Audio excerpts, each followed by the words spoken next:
All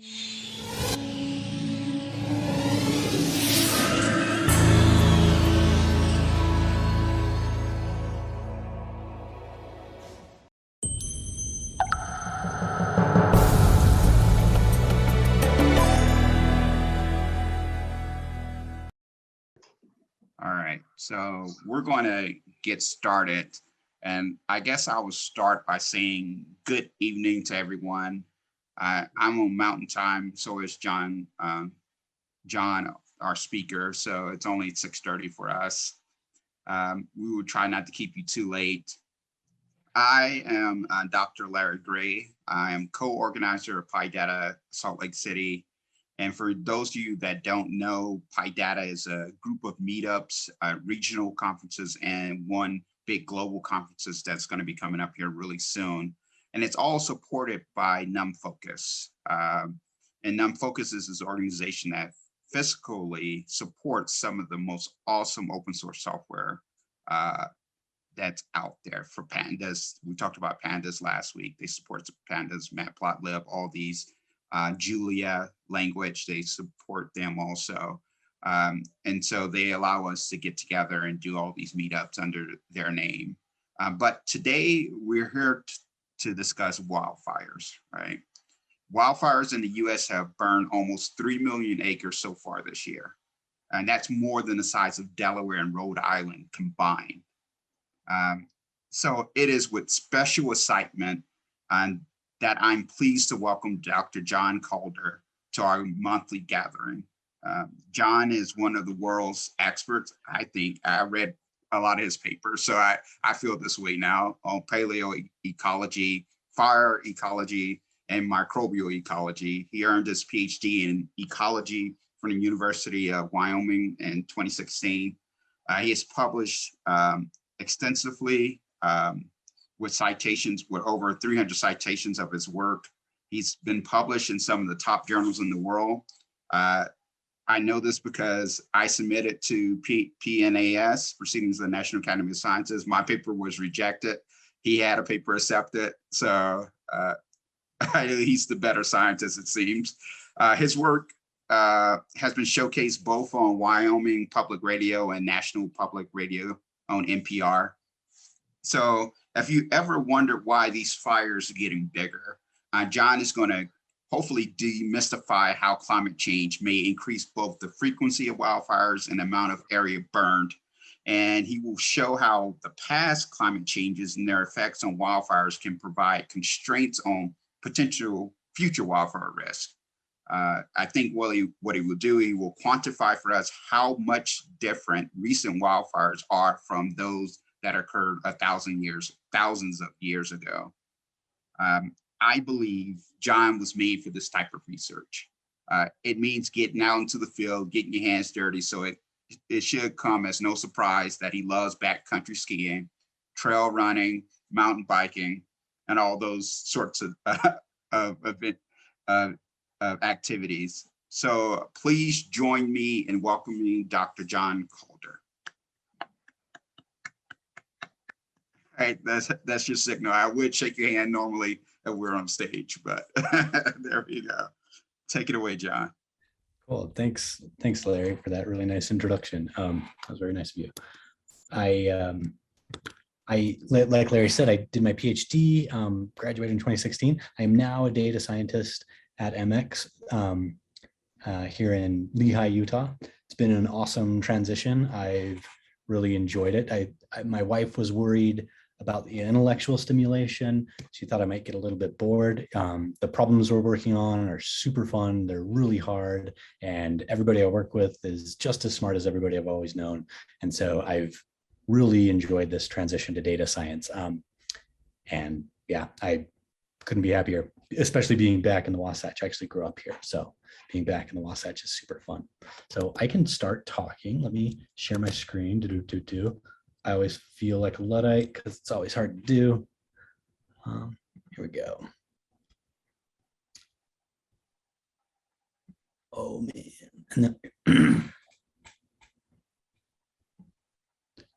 you know what I realized? This is how much of a Luddite I am. I'll zoom to, I don't know how to change.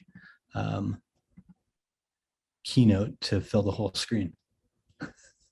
Enter full screen. That's probably not going to do it. You know, you guys will just be, ugh. Is anybody else out there can help me? Oh, what do you bet this does it? Wow. And are you seeing the timer or are you seeing? We're seeing your presentation slides. Yeah. No worries. This is a part of the game. Then when I was making the joke about feeling like a Luddite, yeah, it turns out it was true. I am a Luddite.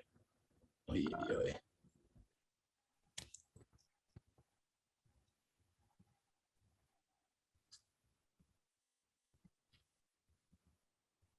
Okay, there are my notes. You can see that it's gonna work. I believe. How about now? Oh, there we go. Full screen, looking good. Okay, sweet. Thanks. Sorry. All right. So we're going to talk about understanding paleo wildfires with data science. You can think of it, that's kind of I use the word data science in the title, mostly because it's a mix of statistics and algorithmic thinking. Whereas if I wanted to quickly summarize data science, I might do something vague like that. So we'll talk about wildfires for the last couple thousand years using a mix of tools that I cobbled together to try to understand some of the past. Now, when we're talking about fire, this is just kind of a prelude for the entire talk. When we're talking about fire, whenever you think about fire and the causes of fire, you have to be really specific with the type of vegetation, right? And it might not seem immediately clear, but if you just think about it for just a little bit, it becomes pretty obvious. But I remember even when I started this, I didn't think hard enough about how vegetation burns differently. So I'm going to be talking about forests like this. We call these subalpine forests. These are high elevation mountain forests. You can think of them if we're in Utah here. Think the Uintas, think Camas and above.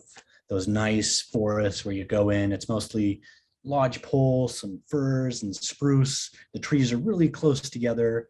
If you stand in the middle of the forest, you can't see, the sky above you is filled with branches overhanging. So that's important because the structure of the vegetation determines how these fires burn. And these fires are going to burn a lot differently than, say, like fires as you're driving to St. George and you're driving through the pinyon juniper forest. We've had some huge fires in Utah along there, kind of in the middle of Utah, one of the largest fires in the state's history. I think it is the largest, burned down there. Or if you think about like Southern California, the Chaparral community, the huge fires we have in down there, each of these fires, because the vegetation is different, it's the chemical composition of the vegetation is different, and then the way the fuels come together is different. Each of those factors cause those fires to burn differently and the controls on those fires to be different. So with that prelude, think forests where I go camping up in the Uintas, and that vegetation type is what we're going to be talking about today. And we have to be really specific with that vegetation type. So with that long ramble prelude, let's do a little history. Thinking about fires and forest fires and fighting them. This is Gifford Pinchot. He was the leader of the first leader of what eventually became the National Forest Service. And he had this great argument where he's trying to argue before Congress about why we need to manage the forest as a resource. He argued that this was a resource that we can use for profit, for value, and we can manage that to take care of it and use it as such. And he had this great quote in 1910 where he said, kind of really confidently, "Today we understand that fires are wholly within the control of men." Pretty strong statement, right? Like, man is powerful. Look at what we can do. This is 1910.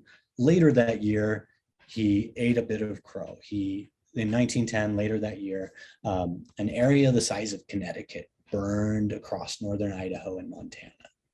So this was a monster fire.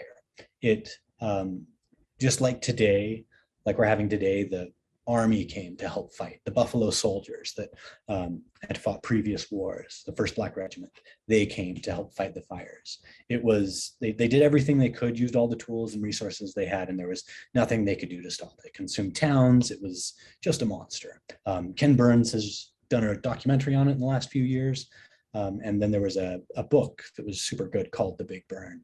If you want to read about that, it gives a good overview of the history of the National Forest Service. So this happened in 1910, and it happened right after they thought, we've got this fire thing under control. We can beat these. We are strong. And it was 88 or 78 years, decades, generations before the US ever experienced another fire like that we could not put out. For decades after that, we started fighting fires, especially after World War II. We had all the machines from the war to repurpose, the bombers, et cetera, to repurpose to help us fight fires. And all the fires we fought in those decades were easily managed. They were put out, and we started to gain the hubris again that fire is wholly within the control of man. And it wasn't until 1988 that we had a fire that we could not stop. You can see these flames are extending hundreds of feet above the canopy.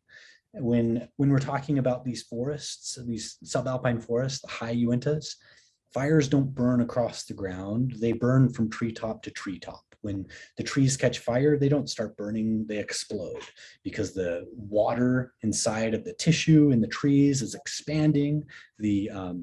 The chemical compounds that you smell, that nice piney smell, those are volatile organic compounds, the first thing to burn. And when the tree goes, you can watch a fire from a distance, and you can see little flares burst because these trees are exploding.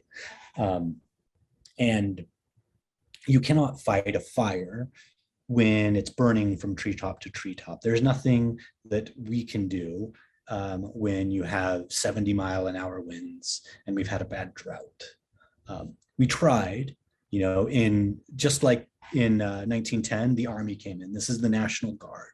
They built the largest fire line ever constructed in history, where a fire line, conventional firefighting in these types of forests, is mowing down an area, a break in the fuels, in the continuity of the fuels, and hoping that will then stop the fire. The problem is that embers can launch for hundreds of meters, over kilometers sometimes.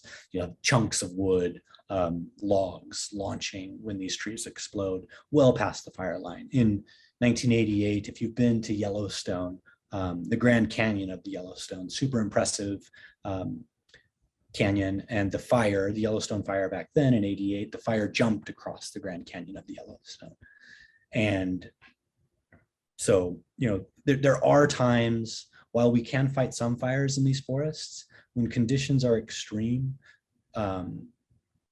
there's nothing we can do. When you have high winds, severe drought, we cannot fight them. And just like in 1910 and 1988, the Yellowstone fire didn't stop burning until snow fell. And so you can see I'm kind of excited about these in a weird way. I wanted to understand these fires.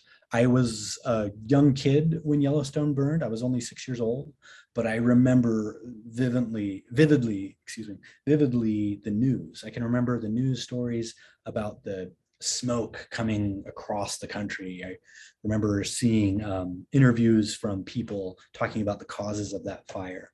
And I wanted to understand those fires. I wanted to understand, why do they happen? How often do they happen?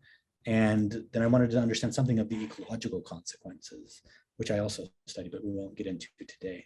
Because we hadn't seen anything like that. It was new. It seems a little bit silly now, because we've had multiple huge, gnarly fires that we cannot stop. But in 1988, this was really unique. It was portrayed as this assault on our national jewel. That was one headline that I saw. So anyway, so I wanted to understand these. And so my wife and I, we moved to Wyoming she followed me to do a PhD, and she got to go to grad school there too. And one of our first weekends there, this is a pretty sweet photo. She's here on the left. We wanted to drive to one of the state parks, and we took some back roads through the forest, and we got stopped because a beaver had built a dam across the road. That was pretty cool. I like the outdoors. Utah's an outdoor state, sort of. No, Wyoming is the outdoor state. There's so much land, there's so much opportunity. It's great. I never had a beaver build a dam across the dirt road in Utah, so I loved it there. We were in Laramie, Wyoming, the southeastern corner there. And I had a lot of help. These are some undergrads that helped me lug in gear because we worked in a wilderness area where we had to lug in all the gear. Okay. And so I wanted to understand these fires. And one way that we can do that, when we can understand today, we can understand what's happening today, is to look into the past and see what caused these large fires before. How often did they happen in the past? And we're fortunate that lakes in mountain systems can preserve evidence of past fires. You can see the smoke here burning. Oh, you can't see my cursor. You can see the smoke here burning, and down in the bottom left-hand corner, there's a small lake. That one's only a few feet deep. This is just outside of my study area. But as the fire burns nearby the lake, charcoal is going to fall onto that lake and get buried into the lake sediment and preserve evidence of past wildfires. Because every year, a little bit of sediment accumulates on the lake. And so anything that was there gets buried and entrained over time. And we can then go and take a core and go back thousands of years. In the Rocky Mountains, we can go back to the end of the last ice age. As soon as the landscape clears of ice, sediment starts accumulating, so we can go back depending on the lake, between 12 and 16,000 years. Super fun, super cool to be able to go back in time like that with these records. And so a lot of people before me have tried to understand this process. They've tried to understand, they would go and dig up cores and they would see charcoal in there. And they wanted to know, like, well, when does some charcoal mean that there's a fire nearby a lake? And they did a lot of studies. I mean, decades of work before I went there, and dozens of grad students and research labs where they looked at, how close does a fire need to be before we detect it in the lake sediment? And they would see evidence of regional charcoal, extra local charcoal, and local charcoal all kind of mixed in there, so that when you go and take a core, so you could go into this sediment, take a core and count charcoal back in time, you might see something you wouldn't see something that looks like this. This is real. This is a charcoal record for one of my lakes for the last 2,000 years. 0 here on the x-axis is 1950. That's not a mistake. It's 1950 because of radiometric dating, that we were detonating so many hydrogen bombs that if you want to have a good benchmark for any radiometric dating, there is so much radioactive material in 1950, you can date back to the week, especially because we were ramping up the hydrogen bomb explosions so quickly. So it's a weird 0.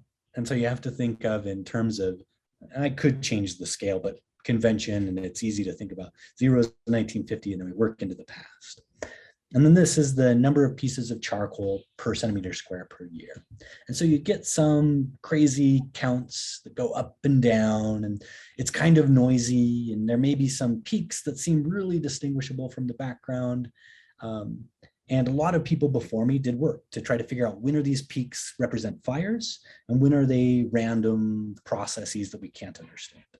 And so what they found, and I'll go through a few of the methods, is that peaks of charcoal, some of these peaks that I've identified with these hatch marks here that I'll go into the details in a second, peaks of charcoal come when there's a fire within 1 to 3 kilometers of a lake, so about a mile radius.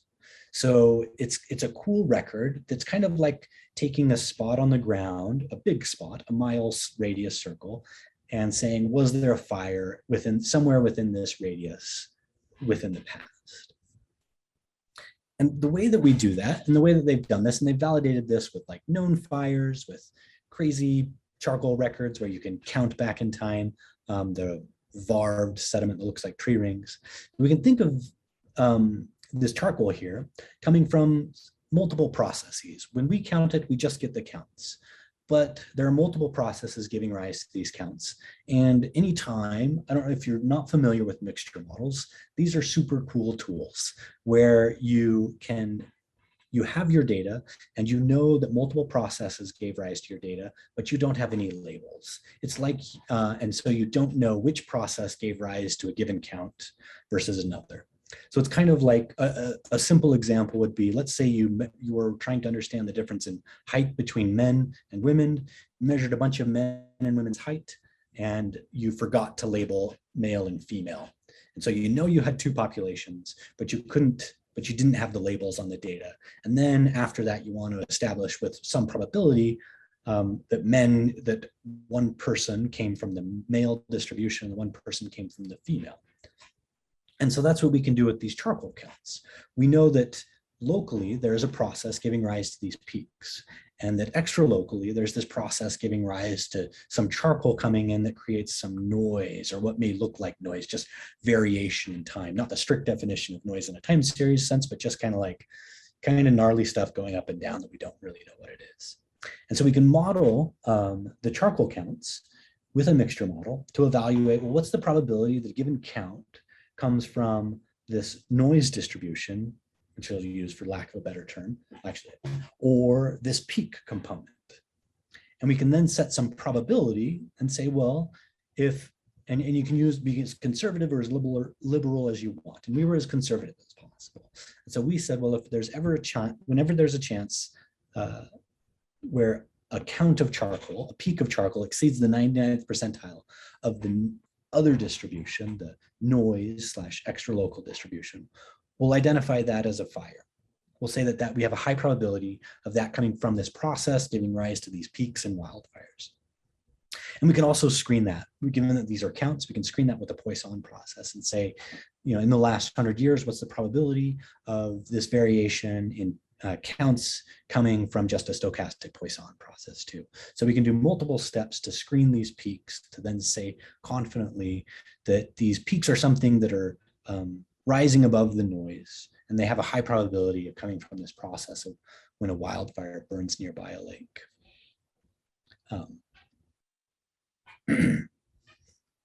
And so to understand these large wildfires, I studied a large area. So this is my study here in northern Colorado. We were over here in Wyoming, just across the border. And just for a little bit of reference, you can see Denver down in the corner. And if you've ever been to Steamboat Springs, this is the mountain range just bordering Steamboat Springs, the ski resort there. It's about 100,000 hectares. And these are all the lakes on the top right panel that we cored. I cored 12 lakes across this wilderness area and got fire records for all of those.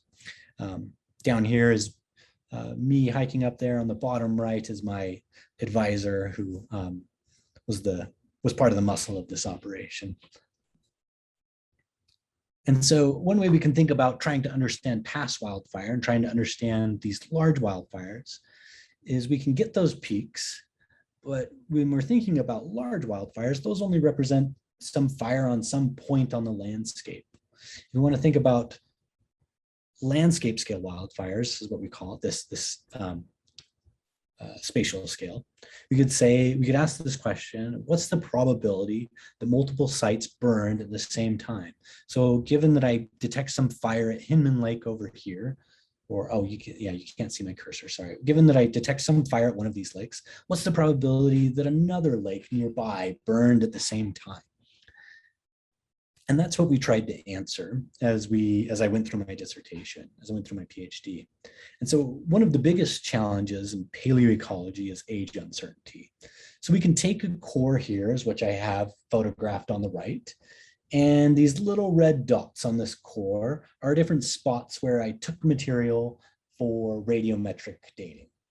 And over here on the left, what you'll see is the plots of these radiometric dates. The small black gnarly asymmetric distributions, to put it lightly, are the age probability distributions for a given radiometric date.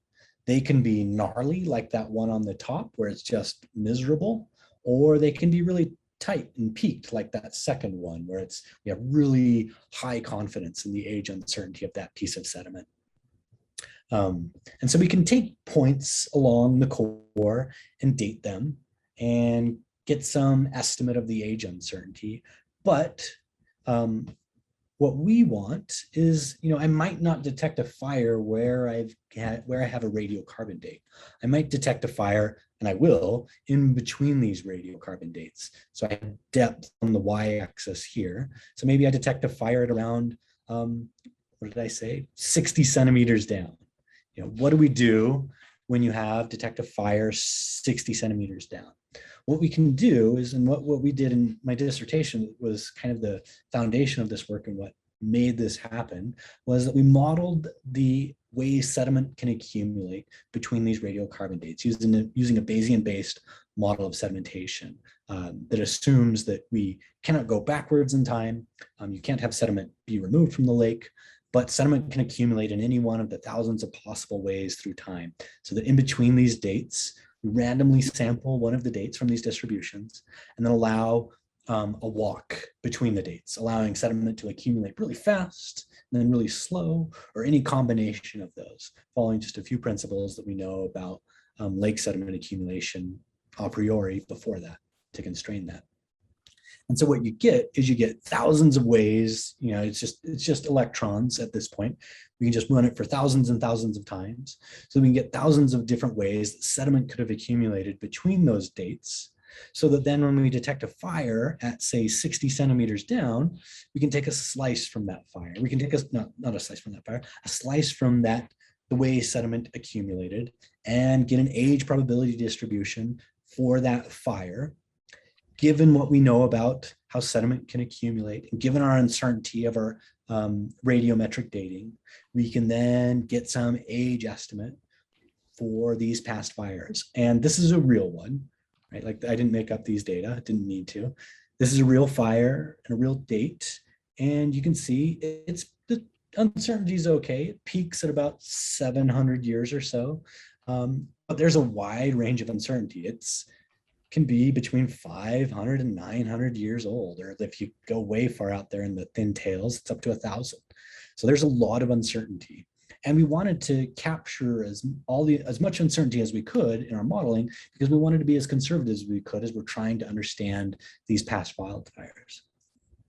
But the powerful thing that we have when you do what I love with Bayesian methods, even though they have been complicated, the way the math works out, we don't have functions. We're left with samples from these dates. This is a nice, smooth histogram of these dates. When you have samples from the posterior distribution, like, the world is your oyster. You can do whatever you want with these samples now. And so what we did, so here are the 12 lakes. This is just a big mess. Please don't look at it for too long. Your eyeballs will hurt. These are the 12 lakes, and each one of these hatch marks represent fires in the past. I will skip over this now, just to say that we did a lot of work, a lot of charcoal counted, a lot of electrons wasted on computers to estimate these peaks in past wildfires. But then what we have is these age probability distributions for all the fires that we detected from the charcoal. So each one of these gray curves represents the age probability distribution from the past fire. Each one of the, so these are, if you count up the different pieces of this figure, there are 12 of them representing those 12 lakes. So and these are all the fires from all those 12 lakes going back for 2,000 years. And then the age probability densities for those given fires. And once we have samples from the posterior, then we can just we can do whatever we want. We're really flexible. And so we just used up more electrons and said, what's the probability, given all of this uncertainty, what's the probability that one of these peaks burned within the same century? So we're looking at a broad temporal window. We're saying, how many of these fires burned within the same 100-year window? And we can just randomly sample from these fires and say, did they burn within that same window? Then randomly sample again and do that thousands and thousands of times, so that you can then say, how many times, what's the probability of multiple lakes burning at the same time, which is what I'll show you here on this next figure. So this next figure here, that's a lot to go over.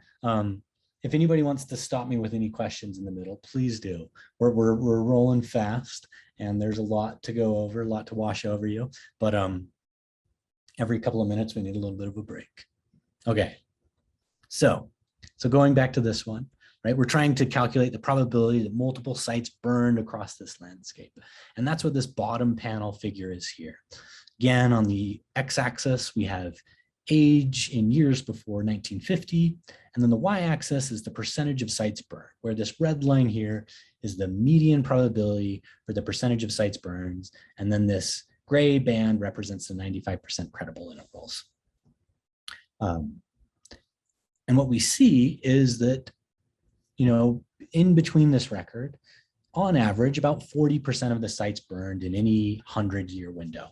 So you can think about that like, just how long did it take the landscape to burn? Well, in any 100 years, we would have about 40% or so of the sites burned. So it would take a little over 200 years for all the sites to burn. But what we found was, when we're thinking about these large wildfires, the key finding was this peak here in the middle. About 1,100 years ago, or 1,000 years ago, or I say 1,000, it's a little bit easier, just about 1,000 years ago, 83% of our sampled area burned. This nice peak here. And we can look at, we have temperature reconstructions from the past. There's multiple temperature reconstructions. We looked at one that was based off of proxies that was focused primarily in the Western US for the last 1,500 years. This is a temperature reconstruction from a colleague of mine, Valerie Trouet, super cool record, using a whole bunch of different proxies in the Western US that she could do for the last 1,500 years. And what I've highlighted here in the middle is this period called the medieval climate anomaly. This is a period where about 1,000 years ago, temperatures rose 0.5 degrees C. This is when the Norse settled Greenland, when they could move out from Iceland and those areas and move to what are pretty cold places, and they could settle them. They ostensibly even made it to Labrador. It was just a little bit warmer that they could, if you read Jared Diamond's book, right? What's it called? Not Guns, Germs, and Steel, the other one. Collapse. He talks about how when they settled on Greenland, this brief little warm period, they had cows, grass, everything was good. It was only about 0.5 degrees C. And what we see is that when we look back in time, that's the time when we see, the only period of time when we see any evidence of these large wildfires that we're seeing today. The only time we see them is when we had a small increase in temperature of just 0.5 degrees C. And now we're seeing these all the time. And when we go back in time, we never see them, or we rarely see them. And the only time that we ever saw them in the past was when we had a small amount of warming of 0.5 degrees C. Now, this is one chapter of my dissertation. In 2020, there were 3 large wildfires near my original study area. I don't know if you guys have heard about these. There was the East Troublesome Fire that started in October, down here kind of in the middle. There was the Cameron Peak Fire that started over near Fort Collins. Well, it was a little bit west of Fort Collins, became eventually the biggest fire in Colorado state's history. And then there was this one north on the Colorado-Wyoming border that was equally huge.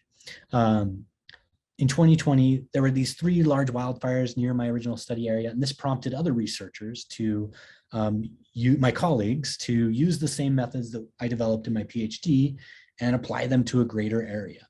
So the 12 sites that I looked at were these dots here.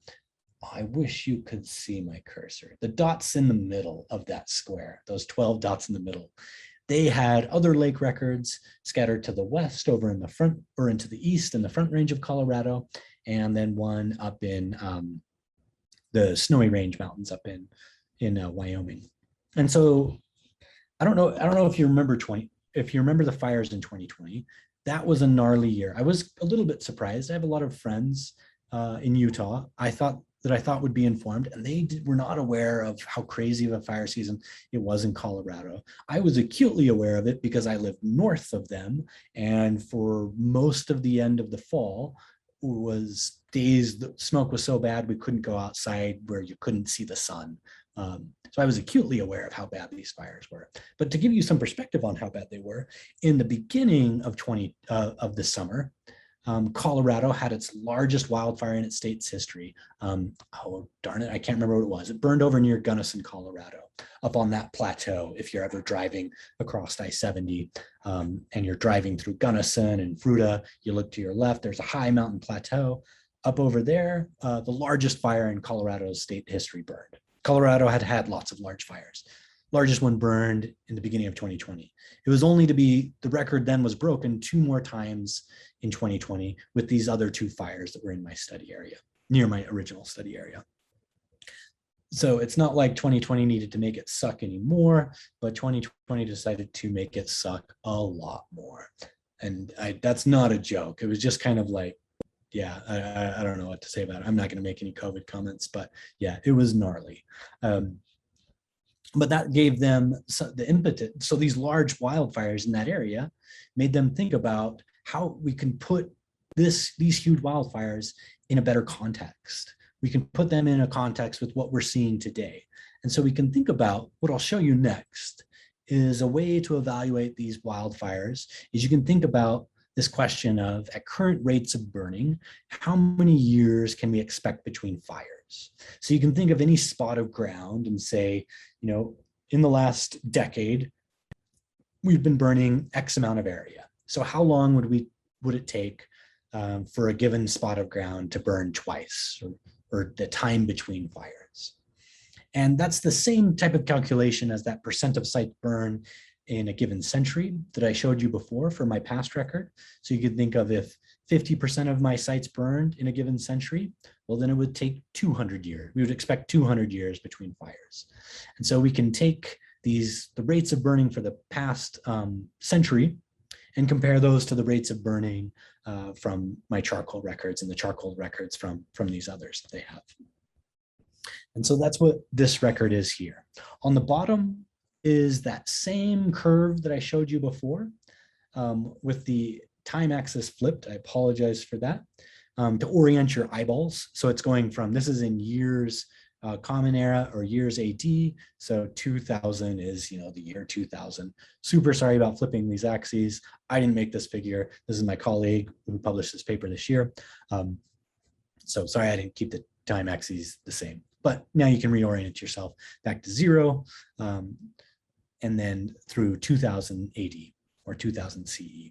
And this peak here at 800 years or so CE is that same peak of fire that I showed you before, where 83% of my sites burned, but this curve looks a little bit different because it includes all those other lake sites. So it includes an additional 8 other lake sites in the region to then make the same calculation. It doesn't have the percent axis that I showed you before, but what it has on the right is this years between fires. So it's that scale that I was talking about before. How long are we going to expect between fires given current rates of burning? Or how long are we going to expect for time between fires given past rates of burning? And so if we look at this, on average, it was about 230 years between fires. And this is something we see across the entire Western US. If you go into any forest and use your method of choice, whether you use tree rings or charcoal or historical records, and you say, how long do we have between fires in this area? It'll be somewhere between 200 and 400 years, which is what we see for our entire record. And so if we take this metric and then say, well, given the rates of burning between 1984 and 2020, what's the amount of time that we'll expect between fires? And the rates of burning between 1984 and 2020, which was a lot of fire, was a lot of burning, is still within the historic range of variability, where we would expect that those rates of burning to be about 230 years between fires. But as we shorten that window, we increase the rate that fire is burning. And we can see how much the rate of fire has been changing in the decades since then. So that if we look at just the window between 2000 and 2020, the amount of fire in those 2 decades, the rate of burning is such that we would expect 117 years between fires. And if we just look at the last decade, we would expect 67 years between fires. This is a rate of burning that's not sustainable. Forests cannot recover at that rate of burning. So while we would never get to this point where there are 67 years between fires, because we won't have forests at that point. The fire return interval will be such that the forest cannot recover. And that's a little bit sobering. And unfortunately, while this fire research is exciting, it's always sobering too. And the results are sobering from this study, that when we look at the last 2 decades of wildfire, it exceeds it far exceeds any range of past variability. And so it helps put into context, like we are having bad fire years. We're going to live through smoke, unfortunately, for the rest of the summer, and that sucks. How different is this? When we look back for thousands of years across a wide range of the Western US, it's really improbable that this is arising from natural consequences. We know that climate change is having an effect, and that when we increase temperatures by just a small amount in the past, we see a large increase in the amount of burning. And it's the same pattern we're seeing today. We compound that with human effects from changing the forest with fire suppression a little bit in these forests, as well as changing the forest with beetle kills and so forth. So not to bum you out, fire research is super exciting. The results are sobering. There's always cool things to learn, even if the cool things suck. And that's the way I feel about this fire research. This is awesome. This is crazy, but it also sucks. So I love science. I love data science. They give us powerful tools to answer important questions, to help us understand what's going on around us. And with that, I'll just say thank you to everybody that's helped me. Top left is my PhD advisor. Super happy, wonderful person. If you want to go do a PhD, do it with him.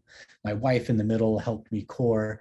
She helped me lug gear into the mountains, suffered through all of that with me, as well as our little boy and some friends that helped us along the way. So I will stop talking now. That was a lot. Thank you very much. That was great. I'm going to open it up for questions, but first I have a question. So can you tell us more about the analysis? One thing about PyData that most people don't realize is, even though it has the name Py in it, and that generally references Python, we're actually all about open source tools. So we support R, we support Julia, we support Python. And I know, John, you use R to do a lot of your statistical analysis. Can you talk more about that process? Were you using any particular packages that help you do some of these trickier, what I think are trickier techniques? Yeah, I still don't know what I did. I did some stuff with, no, just kidding. Yeah, I use mostly R, and you're right, like open source is super important. The methods for determining the peaks of charcoal with the mixture model, that was actually written in MATLAB, but the researcher, and he's the one that was that made the figures that I showed you at the very end, Phil Higuera. He was wise enough to know that we don't all have licenses to MATLAB, those are expensive, and he created a compiled program that we could run just natively on your operating system. I forget what it was, just like, it looked like DOS. I don't know what it was running off of. We created a compiled program so that we could have an open source version that we could use, across multiple operating systems. But yeah, all my work was in R. It was heavily dependent on all the work. I mean, you can't do anything without all the work that's gone before me, without all the Bayesian-based modeling that's happened before me, the MCMC sampling, the samplers that have been written in C. Those are gnarly. I'm not going to write a sampler in C. Somebody else, bless their heart, has done that for me so that I could run that in R and have an MCMC chain run really fast. And so that I can model sediment accumulation. Those were computationally pretty intensive, but I could run them on my desktop in a couple hours per lake. So that was some pretty reasonable that I could do on a pretty weak machine. Nothing crazy in the hardware. And then, but on top of that too, like all the figures, the visualizations, right? Like I was making figures in those like plotting programs for nesters. Those suck. No, if you want power, if you want to be able to control everything in your figure, command line, base R. Ugh, nobody's gonna like base R, but when I want to make a gnarly figure, I use base R. Cool. So this is my second question is, It's a two-part question. Have you been able to translate some of these techniques that you use in your research into your daily work? And to add on to that question, what type of cool things what could I use a mixture model for normally in the, we're all about business and making dollars, right, for our companies. And so what are some of the things that you're doing that require a mixture model that would help me? Maybe I can go back to back to my office and throw up some mixture models. Sure. Yeah, I'm smiling really big because the first problem they gave me, so what I'm working on right now is at MX is trying to identify users that own businesses where we don't know that they own a business, that by their transaction history, we have some high probability that they actually own a business. And my first thought was, oh, this is a mixture model problem. We've got multiple populations of data. We don't know what the populations, we don't know the labels for the data. And we can segment these into different groups, right? Like one way that we can do customer segmentation, you think of probably, if you think customer segmentation or any type of grouping, you think k-means.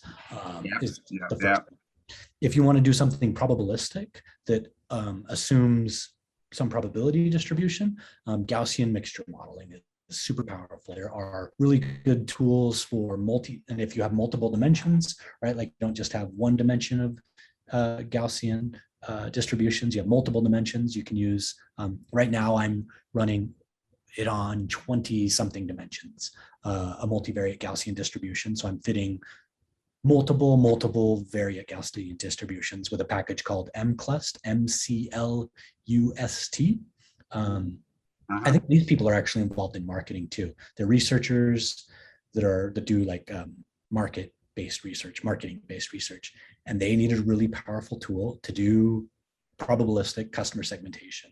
And so they wrote this package, and it's super fast. Same thing. I can analyze. I'm only limited in RAM at that point on my laptop. We have better hardware at MX than just laptops, but I'm fighting for my own. And but I can run 100. I can run gigabytes of data on my laptop, and it can run overnight to estimate, dozens of multivariate probability distributions that you can then calculate the probability that a given person, comes from a process similar to some other users. So the next question, John, when are we going to lunch? Because I'm right? Customer segmentation problem at the moment. It's a hard problem, and now I'm looking at it, it's like I'm a hammer and the whole world is nails. And I kept thinking this is a mixture model problem. And now I'm thinking, no, it's not a mixture model problem. It's a mislabeled categorization problem. I didn't know that was a thing until I got into industry. Everybody will nod their head. What do you do when you have mislabeled data? You have a data set that's like 80% correctly labeled. Anyway, but we will go out to lunch and talk about customer segmentation, multivariate Gaussian distributions, and MCLUST, because it's super powerful. And what I like about it is the probabilistic estimates. You have a probability that somebody is similar to another person, as opposed to just like their Euclidean distance is close, whatever that means. So I'm bad on cadence. Any other questions? I've kind of hauled his attention.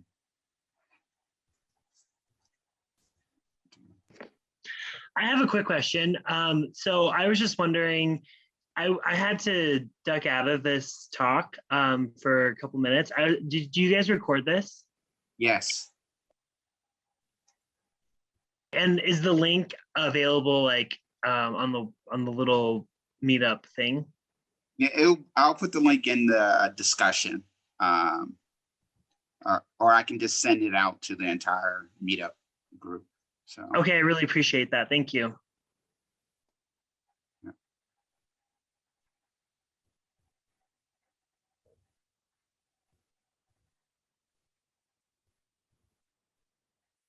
Any other questions? We got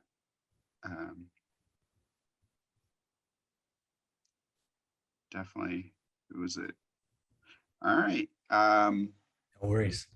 No, I guess Either that's I it. explained everything, or nobody, I explained it so poorly that nobody has any question. They can't ask a question because they don't know what the hell I was talking about. Just kidding. Got our hands up, Alex. Hey, sorry, I wanted to ask a question real quick. So where do you kind of expect your research to go for your next set? You're going to be staying in the same area, or I guess, can you tell a bit about little advertisement about some of the work that you do, for your given daily tasks and everything else? I sold out. I'm in fintech. I applied for a couple academic jobs, and not that I didn't want to go into fintech, but I came in second for a job in Austria. Felt like that was too much of a bummer and didn't get anywhere with any of the other jobs. So I've sold out. I'm in fintech. So now I'm working with consumer transaction data and trying to fit these tools into the questions that we have there.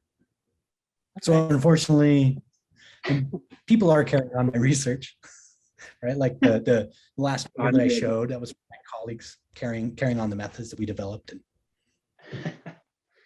Yeah, I guess a follow-up question to that is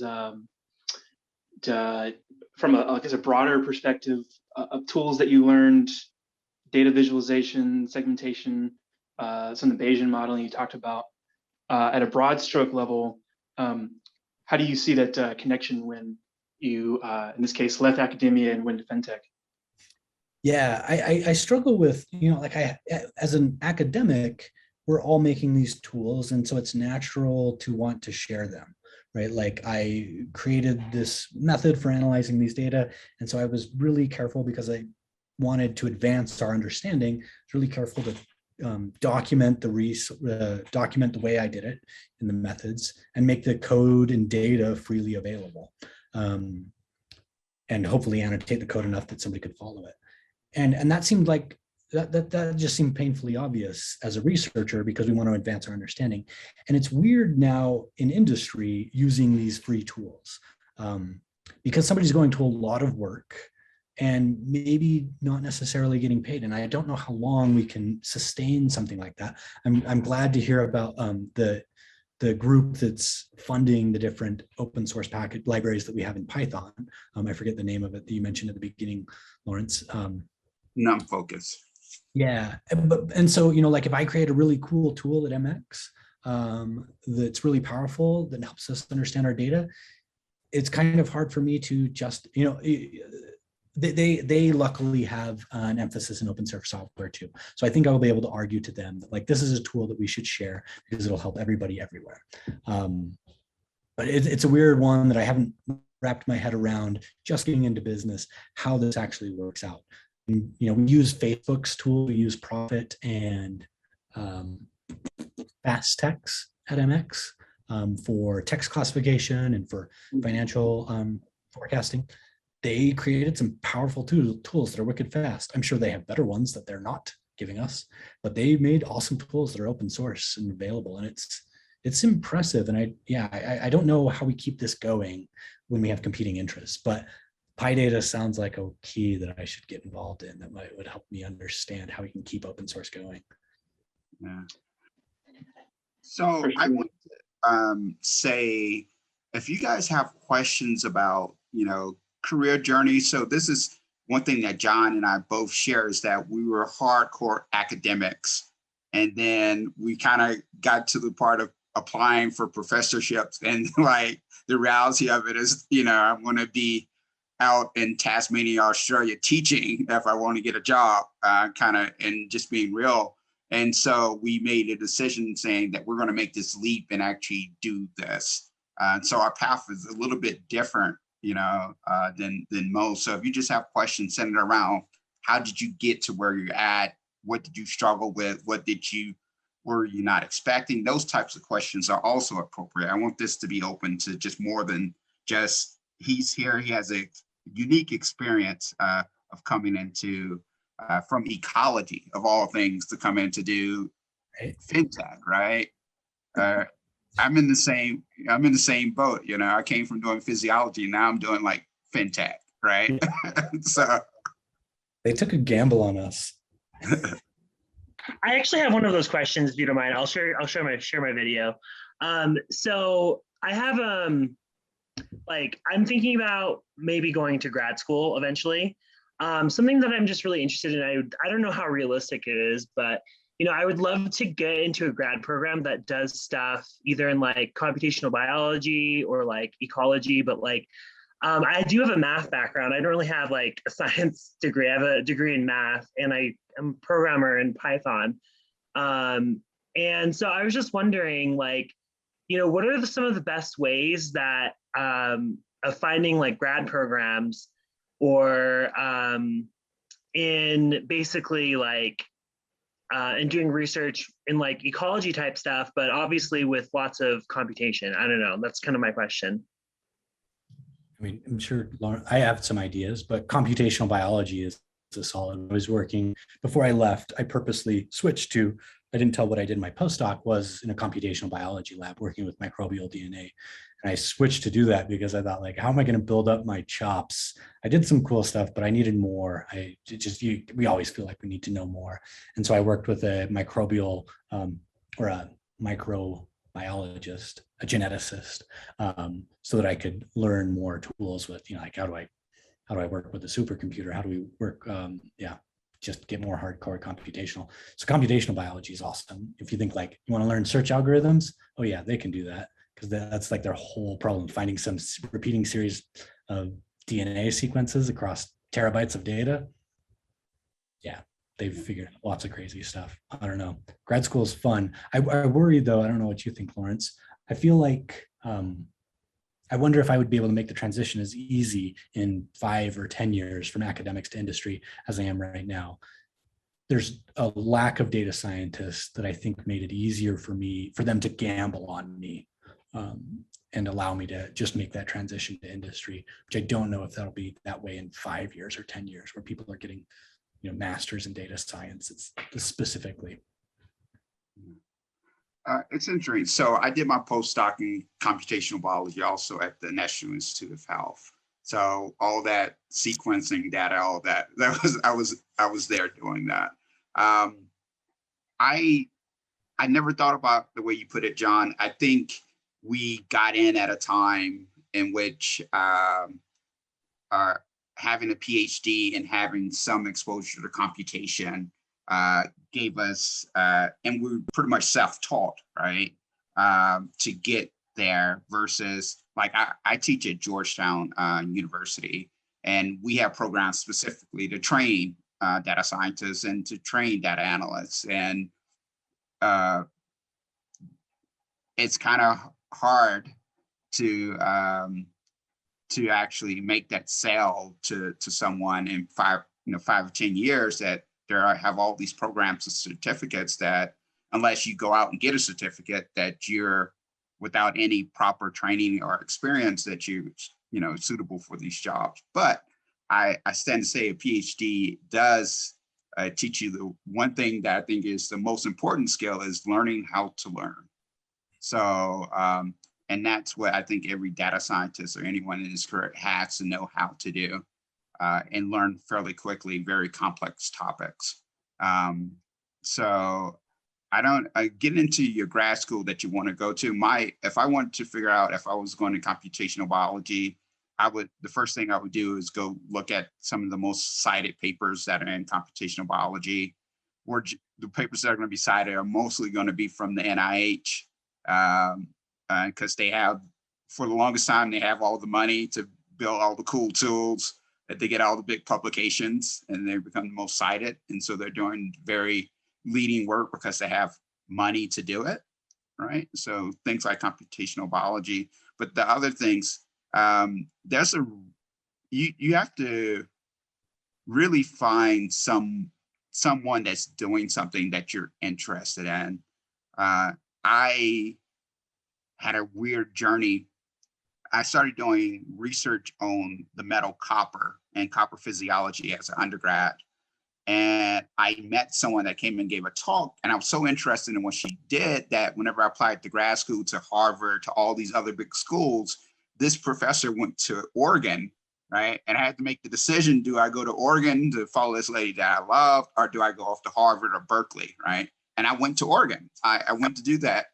Turns out, well, the professor did amazing, and she took a job at Hopkins. So I reapplied to grad school and went to Hopkins, right? It worked out for me in the end. So I tell people, just follow what, find something that you're really into, right? It'll all work out in the end, because you need, and especially in a PhD, to really love what you're doing. So that's my long answer, James. Thank you very much. I appreciate it. You should do it though. Grad school is super fun. I loved it. It was the best time of my life. Minus my wedding and birth of my child. Those were the best.